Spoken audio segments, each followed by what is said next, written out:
She's Hamline University's 20th president. She's also the school's first African-American president. This morning, Allie introduces us to her.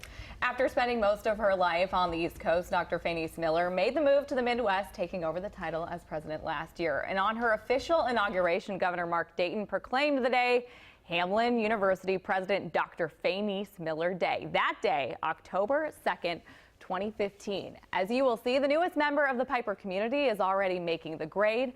The Danville, Virginia native attributes her childhood to setting the stage for her future. And that's what makes her this morning's Minnesotan to meet. A quick hello, a hug, or helpful advice. Because it's one thing to be an athlete. It's another thing to be a scholar athlete. While she isn't running for a new role, spend a day on campus with Hamline University President Dr. Fayneese Miller. And you will see in a short time she's earned the respect and admiration of these students in St. Paul. The Danville, Virginia native was a voracious reader as a kid and continues that trend to this day. I read as many books as I could during the summer. I spent my whole days in the library. It was, that to me was the big deal, going to the library. And to this day, I always read a book every single day. Miller recalls her long walks to the library at a young age. Her small South Central Virginia community is historically viewed as the last capital of the Confederacy. That library was the last official place where Jefferson Davis was as the North was closing in the South during the Civil War. And then the library that I had to attend was down the street, maybe about 6 or 7 blocks. A middle school assignment inspired Miller to study psychology. You know, you grow up and you're told, not by your parents, by others, that you're not as good as. And so when I was in college, I began to do work on Black self-esteem. But it was educators who encouraged her early on to dream big. What do you think led to your self-confidence? Mrs. Eccles never let me believe that I was less than. Dr. Miller was never afraid, in her words, to take risks. I was the only Black in many of those clubs.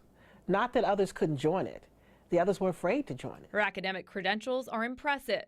She went on to Hampton University, a predominantly Black college in Hampton, Virginia, then became the first African-American woman to earn a PhD at Texas Christian University, where she studied experimental psychology. And I even did the two-step. Then it was Yale for her postdoctoral work. She stayed out east, married an English teacher working at Brown, and most recently the University of Vermont. My biggest joy about this role, and any role I've had in higher ed, is the students.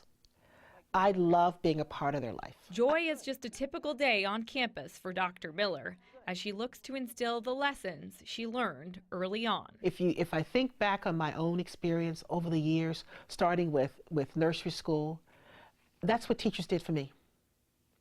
They made me feel as though anything was possible. So Dr. Miller was one of the first Black students in her community to attend a desegregated high school. She said her parents believed education was the equalizer for her and the rest of her siblings. She is one of 7. Wow, how about that? What a great story. What a life she's led, too. Really She's done a lot of firsts. She's really a true trailblazer. Yeah, paved the way for a lot of people, and she was a member of the Brown faculty for more than 2 decades. There she founded ethnic studies. Miller is also the first African-American female to achieve tenure at Brown University. So just a remarkable woman. I loved meeting her, and when I say she's a hugger, she really is. I hugged her goodbye.